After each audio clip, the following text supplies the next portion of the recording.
Stop pulling, man.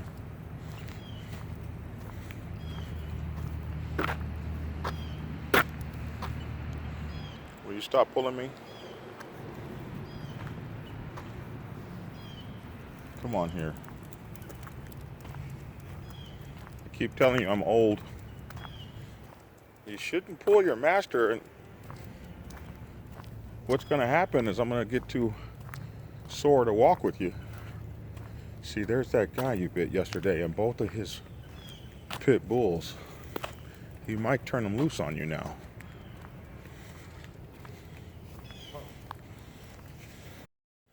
I was talking to my cousin about Hard gonna do. I know, right?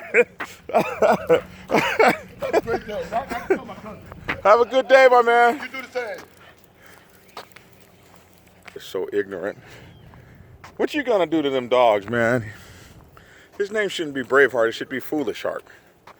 He's His name shouldn't be Braveheart. It should be Retarded Heart. Because this guy is so retarded. Like he's gonna fight 2 Rottweilers. Or whatever those were, pits. Good morning, people. These are the adventures of Braveheart the Magnificent, conquering dog of the tribe of Judah, elect of God. And his desire to be a little more than he actually is. But don't tell him that. Whatever you do, don't tell him that. So let's see. Sun's out bright today. Braveheart the Foolish, yes. Yes, yes, Carlos, Braveheart the Foolish. He used to be Braveheart the Legless. I don't know if you guys remember when I first got this animal. I found him on the side of the road in St. Louis, Missouri last August when I was traveling, and I found him in a rest stop.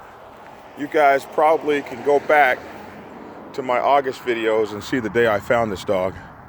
And within a month, maybe 2, he had run up on 2 big dogs like that and reared his teeth or whatever it is he does. And them 2 dogs attacked his butt and almost ripped his leg off. Many of you out there actually helped send the money that I spent to save his leg, of which they wanted 4,000 big ones. And most people I know said there's no way in hell they would pay that for a dog, and he would have been Braveheart the Legless at that time. But we saved him. Y'all saved him. Thank you so much. And he hasn't learned a damn thing. Let's see. Good morning, Black Dragon. Stop saying you're old. It's all a state of mind. Okay, I'm not old. I'm challenged. My stuff ain't working like it used to. Like my knees hurt, my back hurts, my butt hurts. It all hurts. Every time I get out here and I walk, I gotta like bathe in Epsom salt every night. Everything hurts. I try to do 5 miles a day. So I walk, so Fitbit says that's 10,000 steps. So right now I'm walking like 2,500 steps in the morning. Then I'll do like 2,500 steps at lunch maybe. And then try to finish my 10,000 steps at night. This guy could do 20,000 steps a day. And then I gotta ice down my knees and everything. Some of you guys are wondering why you haven't seen any lose weight videos. The fire and I just got behind and everything. I didn't get on the diet correctly, but I started my diet again about 5 8 days ago. So you can walk, you can run, you can lift weights, you can do all of that, but until you get your diet on, the weight is not going anywhere. So I do intend to do some videos where you guys you can see what I'm eating. And once we add the food to the equation, the Get Skinny becomes real. R-E-A-L, man. I have a 100-pound American Bulldog. He thinks he's the size of Braveheart. Yeah, he wants to jump in your lap, and I like it when the big mastodons want to be lap dogs. It's funny. Somebody said I paid $3,000 when my dog got ran over. People thought I was crazy for saving him. Mongo O, I don't think you were crazy for saving a family member. I think that was real MC of you, to be honest. Because in the MC, we take on extended family. And we do whatever it takes to save those people, even to our own peril. Even when they don't deserve saving. Even when they are really more retarded than they are good for us. Even when they do stupid things to us, even when they hurt us, we're still trying to save them. So it doesn't surprise me that you would save an animal that loves you and has never turned on you, because you'll save a brother in the MC that turns on you all the time. Which brings up today's topic. My name's Black Dragon. I'd like to thank you for tuning into my YouTube channel, Black Dragon National President. And my goodness, we are almost to the 2-year point. So July will be 2 years. So this is March. So we're just a few months shy of doing this for 2 years. And it's been an exciting and interesting ride.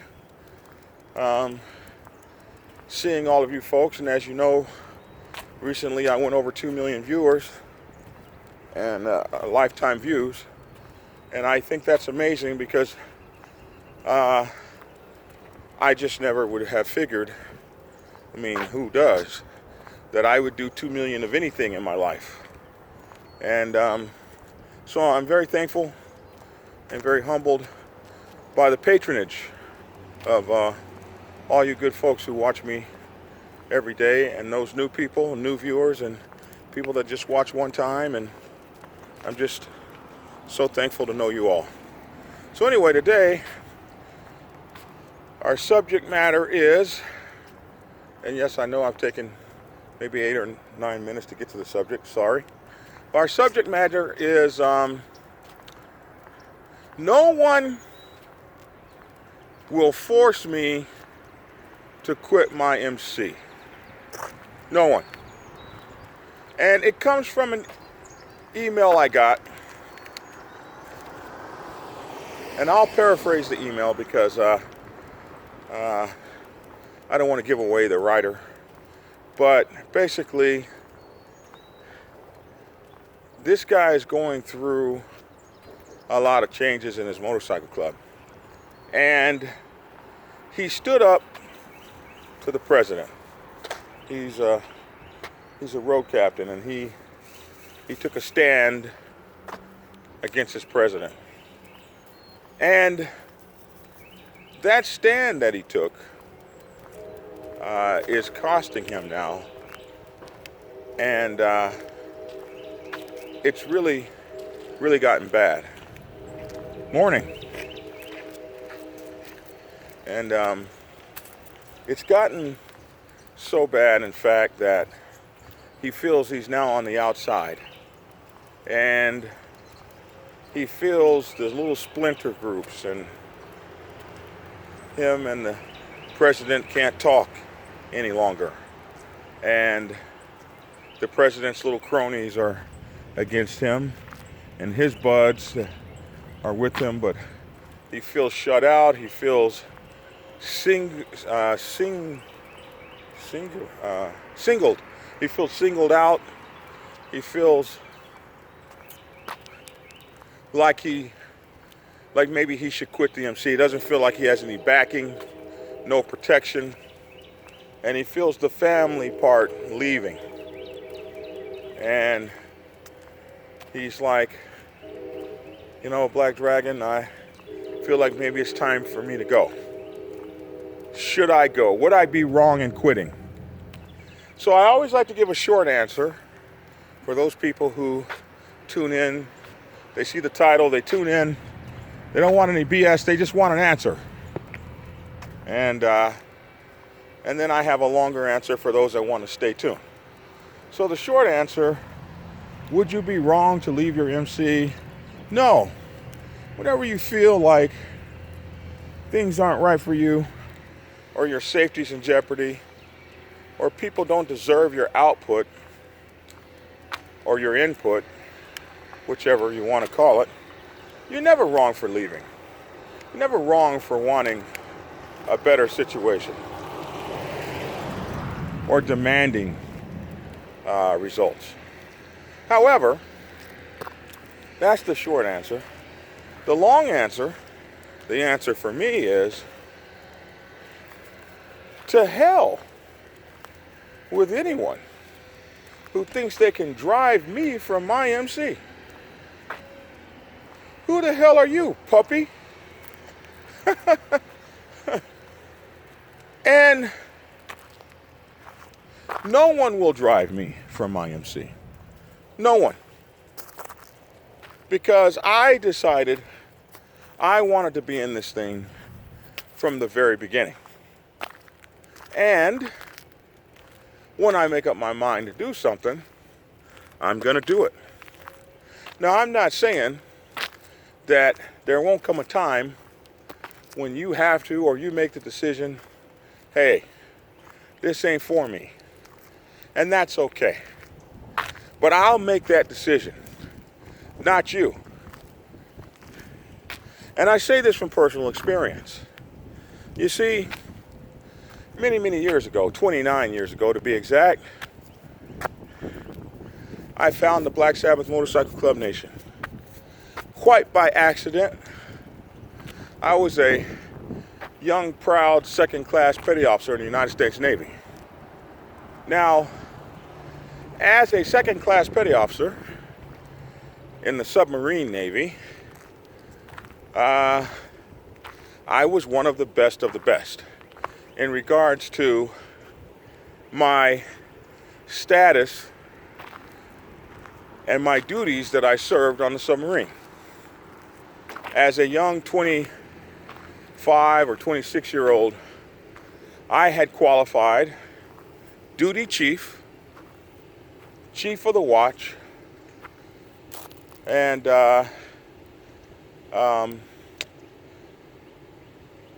which were, those two watch stations were watch stations that were only stood by E6s, E7s, E8s, and E9s, and some junior officers, like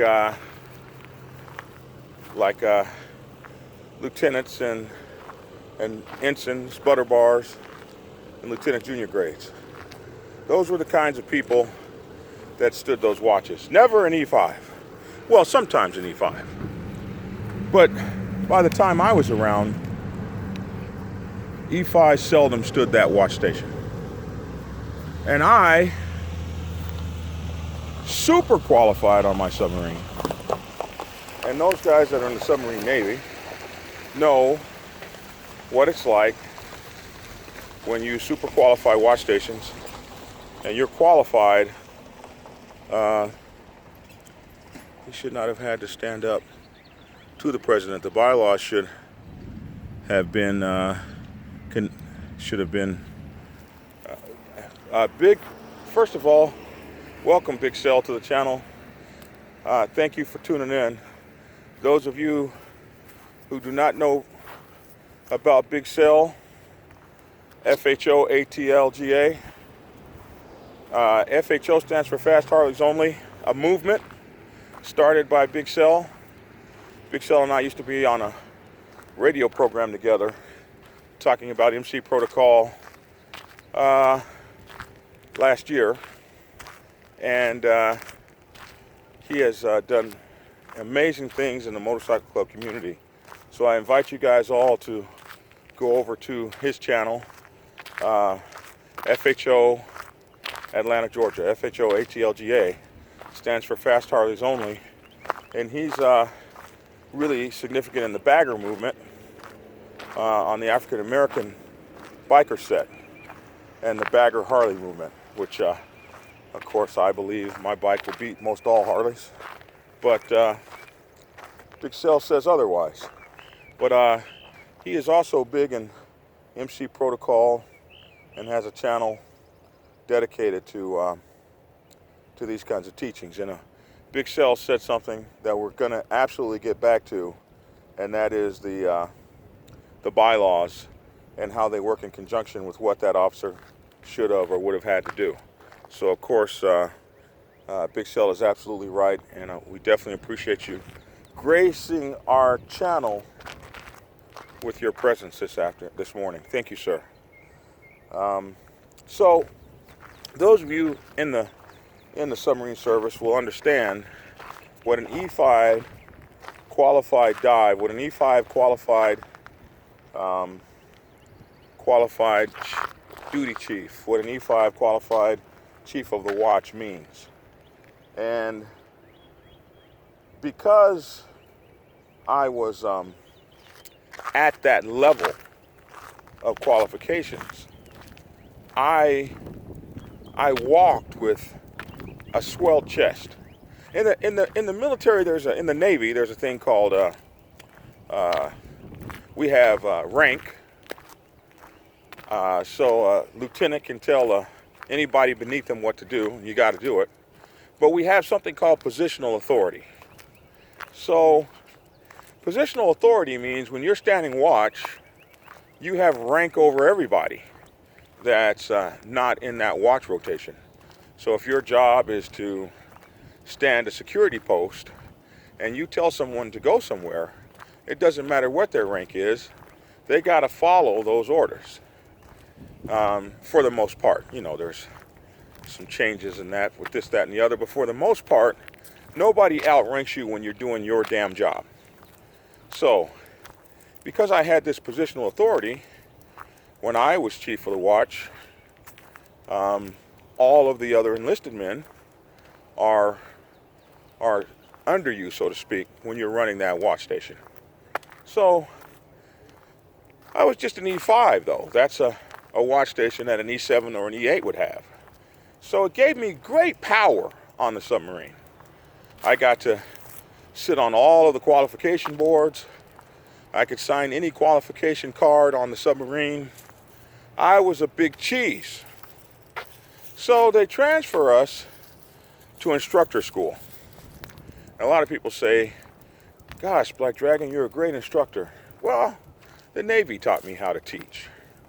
So it wasn't necessarily such a natural thing. I went to school for it. The Navy identified me as a guy that might be a good teacher. So I was given the opportunity to go teach at Submarine Training Facility, San Diego. So this was in the late 80s, early 90s, like 1989 or so. And so they send me to this instructor school. And in the instructor school, I'm just an E5. I'm no great thing at all. As a matter of fact, I'm a nothing. So I go from being a big fish on a little submarine to, you know, a big fish in a small pond. I go from that to being just an ordinary person walking around, which was not good for my overly inflated ego. So here I am walking around at the training base in San Diego, with the recruit training base San Diego, which is now gone. But I was there for a 6-week-long instructor training school. So me and my best friend, Keith Corley, who had also qualified all of these watch stations and is also a full patch brother in the Black Sabbath. So here we are in 1989 walking around that base like big tough guys.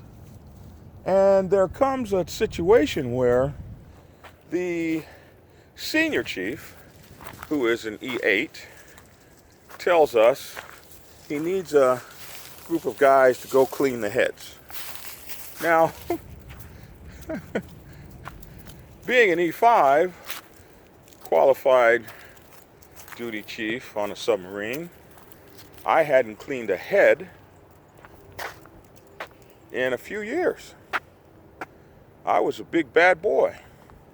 So I could not believe on a recruit training base with E1s running around that someone would ask such a great E5 as myself to clean the heads.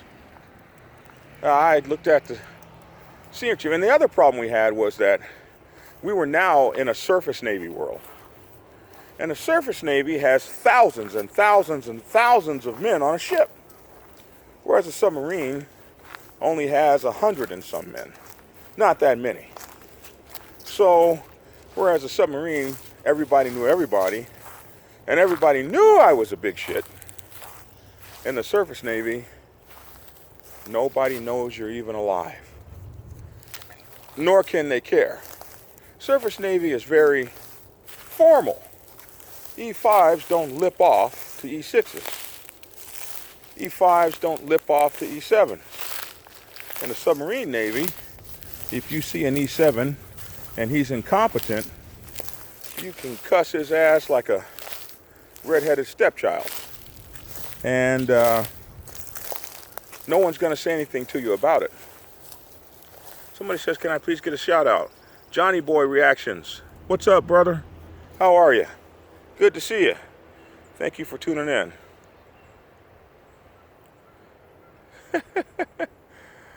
Oh my goodness. I see Eric Cornelius is talking to Big Sil at FHO.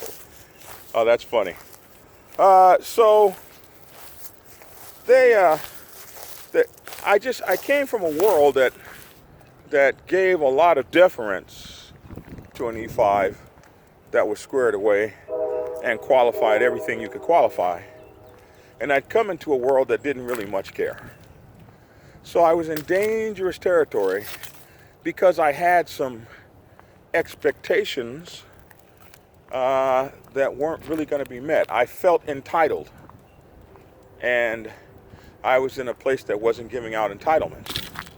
So this E8 tells me and Keith, we were both E5s together, he tells us, I need you guys to go clean the head. We're giving out cleaning assignments. And I looked at the man and said, if you need somebody to go clean the heads, you need to go find you some E1s around this place. They got a hell of a lot of them. I ain't doing it. When I think about how lost I was, when I think about how lost I was,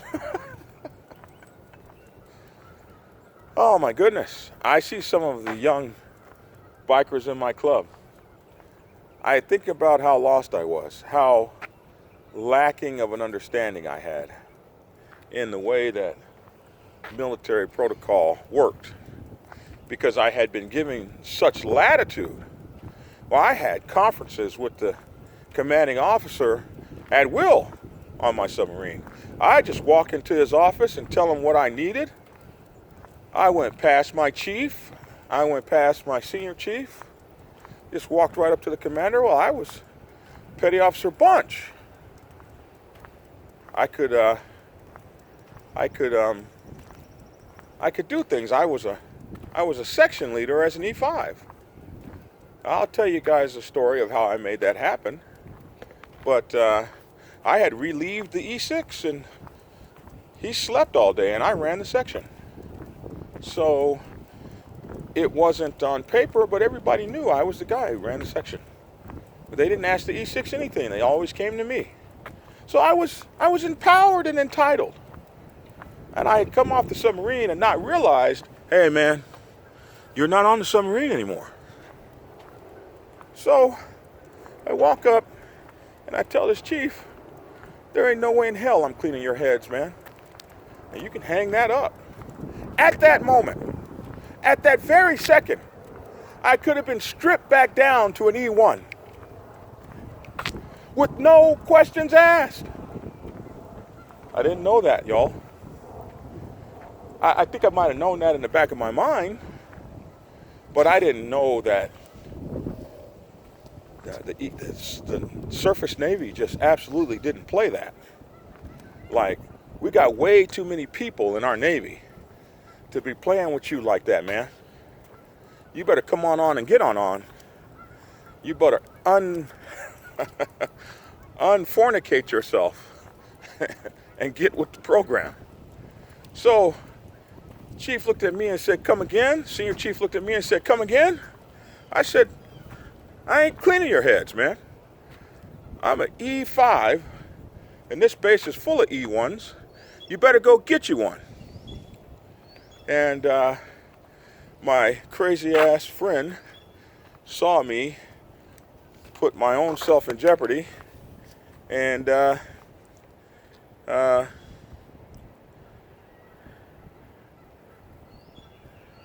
this guy says, I gotta ask, because I realized you were at a lot of the same bases, that we were at a lot of the same bases. Have you heard of Michael Pernault? He's probably at San Diego when you were there. He was a pilot. If he was a pilot, I probably would not have run into him. I was on the submarine side. And there are like, about, Jesus, 4 or 5 at that time there were like 4 bases in San Diego. Miramar, submarine base, 32nd Street base,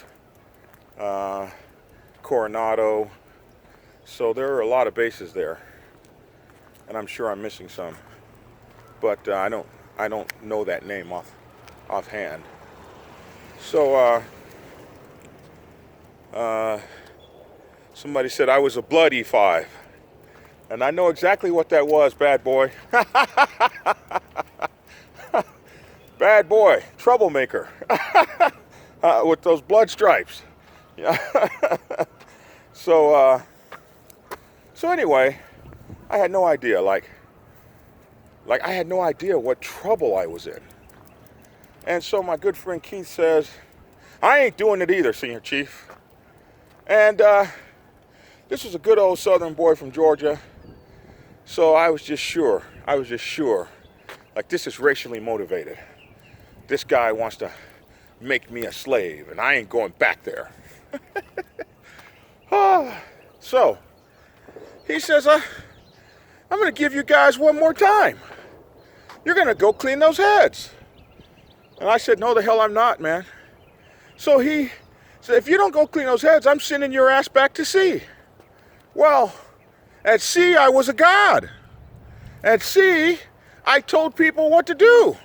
At sea, I stood the best wash stations. I had the best rotation, the best duty. People respected me. I could tell folks what to do. I wanted to go back to sea, man. I wasn't catching this Navy surface crap one bit. All the formality, all the pomp and circumstance. Well, you could get in a fist fight on the submarine and nothing happened to you. You hit somebody up on the surface Navy, you were going to the brig. He threatened to send me back to the briar patch, where I was good. I was like, no way in hell, man. I'll go back to sea tomorrow. Whereas most people were like, oh my God, don't send me back to sea. My wife, my children. I didn't have a wife and children. I didn't have a family to see. I was a bull and ready to go back to sea. What I didn't know is that the senior chief really couldn't send me back to sea. He was just bluffing, and we called his bluff.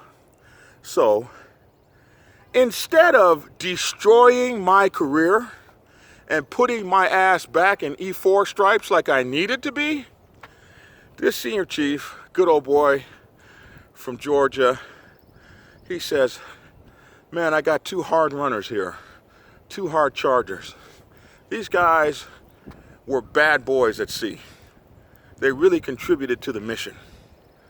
But they need some get right. So he called a black senior chief he knew, named Master Chief George Gilbert Clark III. And he says, Senior Chief Clark ran the jobs initiative. I never knew what that was, but he was over there at the recruit base.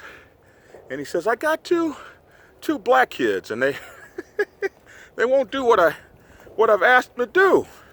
And I'm just imagining what the conversation was like. And I'm gonna F these guys up. And it's gonna hurt them. And they don't know. These guys think they can tell me no. And Master Chief George Clark says, send those SOBs to me. And so he gave us our orders. Gentlemen, I need you to go see the Senior Chief, George Clark. Senior Chief Clark, he's over at this building. I was like, I'll go see whoever the hell you want me to go see, man. Well, I know I ain't cleaning them heads, so we can just get me right back to sea. I'm ready to go. My submarine is waiting on me. Well, go see Senior Chief Clark first. So me and Keith march over there to see the Senior Chief. The Senior Chief, I had never seen a cleaner man in all my life. This guy was so clean, he was beautiful. Uniform was so crisp. He was sitting up there in those dress whites with pleats so sharp you could cut your fingers on him. The man looked like military success. What I didn't know about the Senior Chief was that he had been a Marine, had been to Vietnam, had been shot 5 or 6 times, and wore around his neck a Purple Heart under his uniform on a chain, and the chain was made of nothing but about 66 teeth that he had carved out of the enemy's head personally. I didn't learn that until later. So I went in and I sat down at the Senior Chief's desk with Keith sitting next to me, and I put my feet up on his desk and I said, you must be the white man's Negro that they've sent to come tell us good field hands what to do.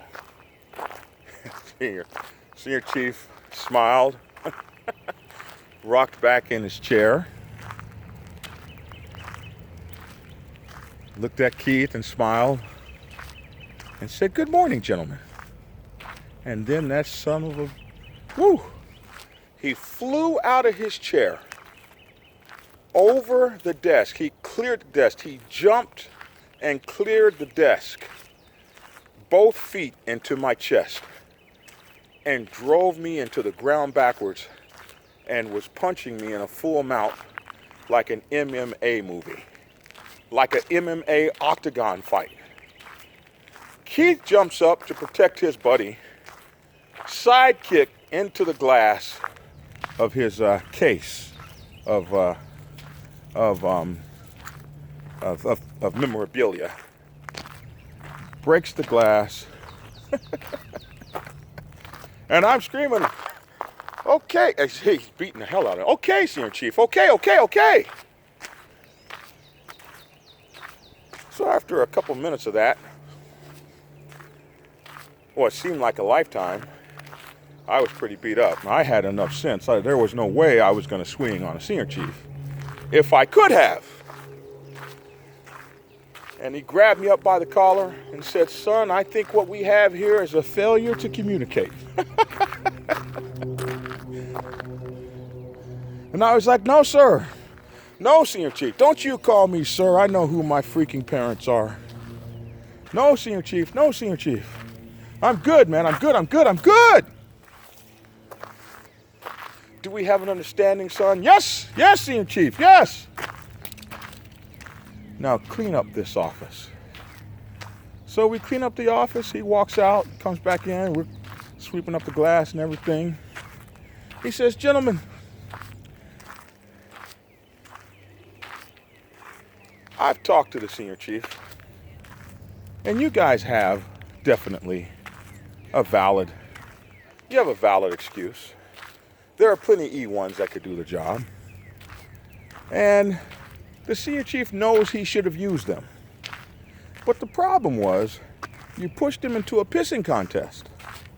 And when you pushed him into that pissing contest, you forced his hand. And when you forced his hand, you gave him no alternative but to either mess you guys up and hurt the fleet." He hurts the fleet because he loses good sailors. But we have to keep authority. We have to keep good discipline, and we have to keep good order. So if we got to mess up a few sailors to do that, then that's what we got to do. But you could have handled this a different way. You could have talked to him, taken him behind closed doors, and maybe convinced him to see things your way. But whenever you're given an order, you take that order. So this is what you're going to do. You're going to go over to the bathroom, you're going to walk in there, and you're going to sit down for 30 minutes. You're going to hang out, and then you're going to go back and tell him, "I've cleaned the heads." And then he's going to go inspect the heads, and he's going to tell you guys, "You did a great job." And then he will be preserved, and you will be preserved. And from now on, he's going to ask E1s to do that job. And that's the deal I've worked out for you two. And so, that's what we did. And he did that, and it worked just like that. So, later that day, the next day, I see this man getting on a motorcycle. And I said to him, "Senior Chief, you ride a motorcycle?" And he said, "What do you know about motorcycles, son?" And I said, "What do you know about motorcycles?" And he said, "You're a rider?" I said, "I've been riding all my life, Senior Chief." So he wrote down an address, 4280 Market Street. And he said, "Why don't you and your brother meet me at this address about 7 p.m. tonight?" I pulled up to that address, and there was the Black Sabbath Motorcycle Club. And that was how I found that spot. And when I went into the Black Sabbath Motorcycle Club, I saw this Senior Chief dressed like a regular person with his biker gear on, and you never would have even been able to know that he was a war-wounded Marine and a Senior Chief in the Navy and a walking, talking, living legend.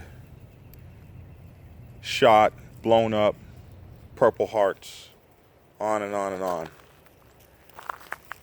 And he was the immediate past president of the Black Sabbath San Diego chapter. I was hooked. There was nothing that was going to stop me from being as much like this person as I could be. But there was a problem. The problem was not with him. He brought me to the Black Sabbath, him and a lot of folks. The problem was with some of the guys. You know, there was two kinds of cats over there. Guys that were from the hood and guys that were from the military. And I was a guy that was from the military. And I instantly didn't fit in with the guys from the hood. Internal fighting within the club. So the problem was, they weren't going to let me in. I was never going to get a full vote. And it didn't have anything to do with necessarily me. It had everything to do with a lot of the politics that were going on. And some things like the way I spoke, my grammar, things like that, made folks not trust me. He could be a cop, man. Listen to how he talks. He's not from the hood. He doesn't quite fit in. So when I tell you, nobody will stop me, make me leave my motorcycle club, even as a prospect, folks said no. We don't want him. He can't be in here. He's not good enough.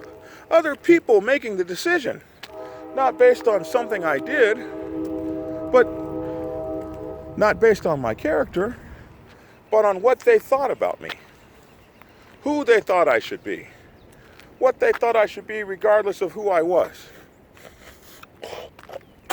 Sorry about that. You see, some people will make decisions about you based on who they think you should be. The senior chief saw in me a guy worth saving, a guy's career worth saving, and a young man worth molding. So he brought me under his wing. But other folks took a different tact. We don't know him. We don't trust him. So it took me many, many years to prospect. But once I decided I was going to do that, nothing was going to stop me. I fast forward that through the many years that I've been in the club. As I went up in popularity or decreased in popularity or got this office or that office, there was always somebody with something negative and silly and stupid to say. There was always somebody with something lousy to say. Always somebody that had a different idea or a different opinion. And a lot of times those somebodies will get together and they'll gang up. Or they'll get together and they'll decide you aren't what the MC needs. And they'll make hell for you. I've had problems with presidents. One thing I got to tell you about taking on a president. If you bloody the nose of a king, you better be prepared to kill the king. And what that means is, you can't bloody the nose of the king, the strongest and baddest man in the MC, and not expect him to have the tools to eliminate your butt. So if you take on the president full bore, be ready to kill him. Have the tools at your discretion to put his butt before charges or be ready for his backlash. And you got to be tough. You're going to take on a sergeant at arms. You can't be half-spirited with it. And what Big Cell says is right about the bylaws. Have them bylaws in your pocket and know them back and forth. And that still won't protect you in some clubs. Because clubs are about politics. And politics are always about entitlement. Like when I was on my submarine, I had the entitlement to go against the UCMJ in some things. I could curse out an E6, an E7, or an E8 because I was liked politically. When I went over to that surface base, oh, they weren't playing that. They didn't know me politically. So I didn't have the protection of everybody liking me. So even if you are great with the bylaws, that doesn't mean they're going to follow the bylaws. That doesn't mean that I've seen people put out of the club without even there being a vote. No trial, no nothing. And it went completely against the bylaws. So when you're going to go against the grain, you're going to go against the president, you got to be tough. You got to stick your chest out and walk with righteous indignation and dare an SOB to go against the bylaws. You have to refuse. You have to be mentally strong. You can't cry about it. Oh, I went against the president, now he's getting ready to get rid of me. You can't get rid of me, you jerk. I followed these bylaws right here. You're not allowed to do that. And if you wimps are going to follow him, it's all right. You can single me out and isolate me. But what you can't do is come get these colors. I'll break your neck. I'd like to see you try. And what am I going to do? I'm going to recruit. I'm going to recruit guys that think just like me, because I'm going to train them the right way. And then we'll take over this club with the vote.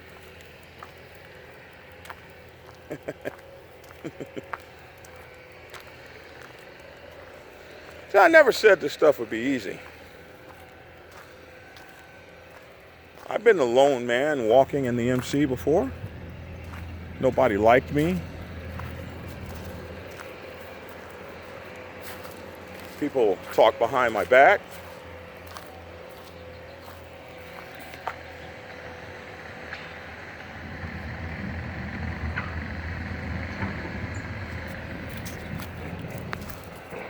It's not easy. But nobody will drive me from my MC. I've heard it say, hey, he needs to retire. Who the hell are you to tell somebody they need to retire? I've heard, oh, he needs to step back for a while. Who the hell are you to tell some other member they need to step back for a while? What decision of that is yours? But people do it. You got to be tough enough to stand on your own too. Got to be tough enough to be your own. If you stand against that sergeant at arms, road captain, president, know that power is hard. It's hard to move power. Power will do everything it can do to keep itself moving, to stay in power. Power will do everything it can do to stay in power. Power is self-absorbing, it's self-magnetized, it builds itself. You got a guy in power, he's not getting ready to lay down for you. So, no one will drive me from my motorcycle club. I fought hard to be in it. I took a lot of stuff. So my answer to you is no, you wouldn't be wrong to quit. But where are you going to go? Where are you going to go and what are you going to do? If you quit the motorcycle club that you love so much, you're going to go join another one? They're all the same. They're all the same. They're all the same. People tell me all the time, man, I want to join Black Sabbath. I want to come to a club just like the one you're in. My club is so, hey, man, we ain't running no utopia over here.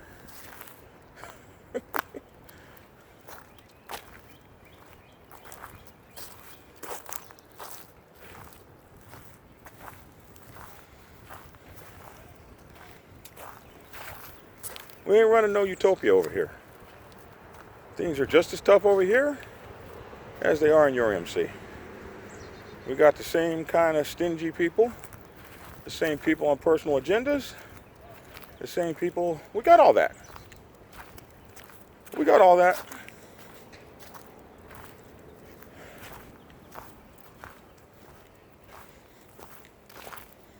And we got some good stuff too. Anyway, that's my thought. 50 minutes, holy moly. That's my thoughts on that. It looks like Aunt Squirrely's selling something. Is that what's going on? I've never wanted to join a club until I watched Dragon. Oh, no, no, no, no, no.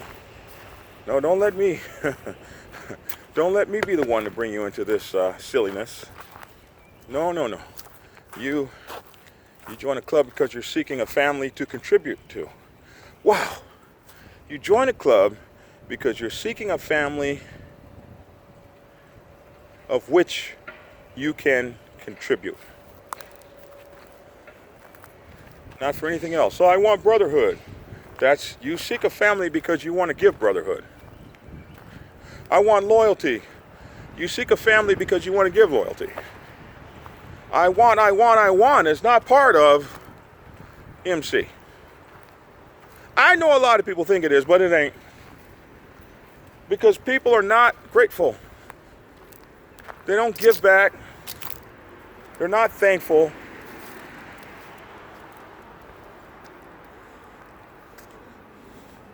That's not human.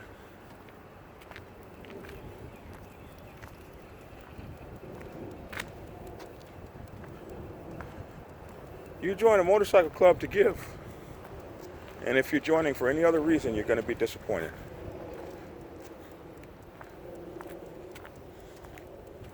That's been my experience.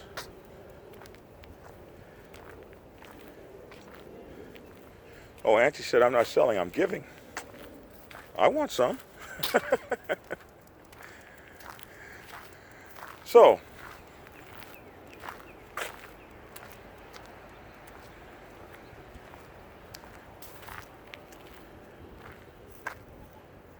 and that's why a lot of us quit. Because we find we didn't get what we were looking for. But maybe you weren't looking for the right things.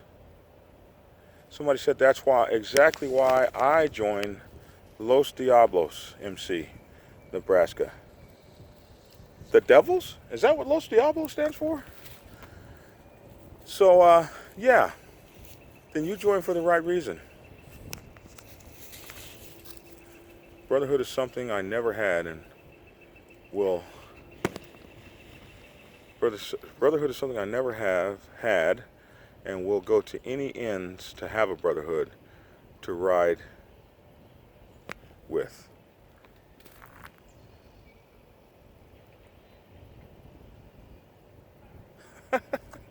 As Squirrely said, hell no, I got enough assholes in my pants already. All right then. You're welcome, Jack Uniquez. So, if you've never had a brotherhood, then you've never given as a brother. And giving as a brother is very important. All right, so that's my time. Listen, I appreciate you all for joining in on my walk.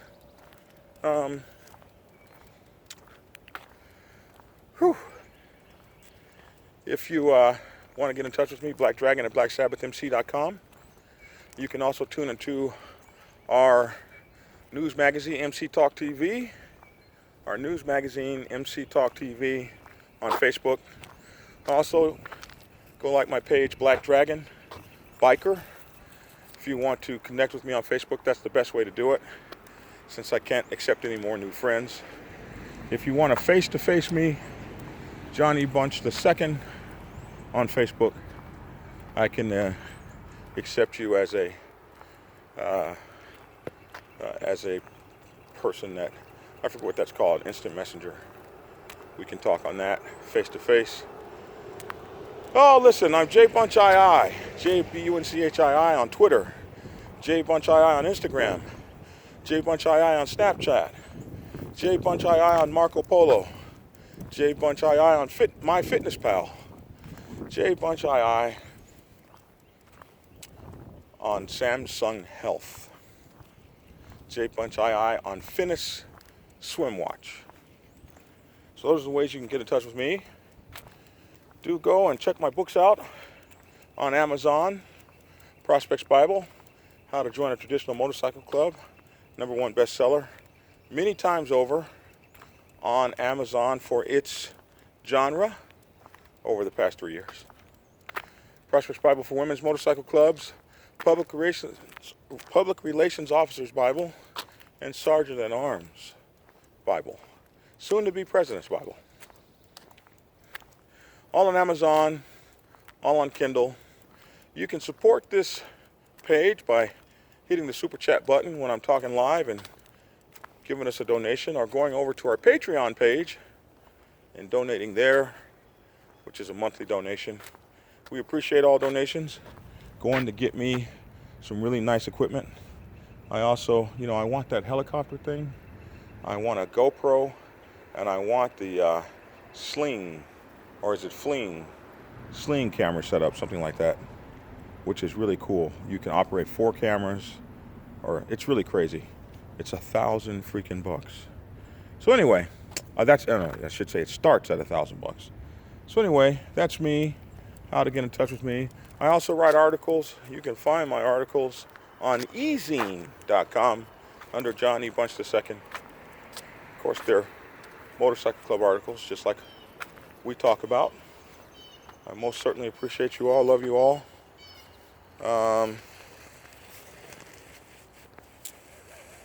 Let's see. Is anyone saying anything to me? No, I don't think I have any questions. Thank you all for tuning in. Appreciate you all. Love you all.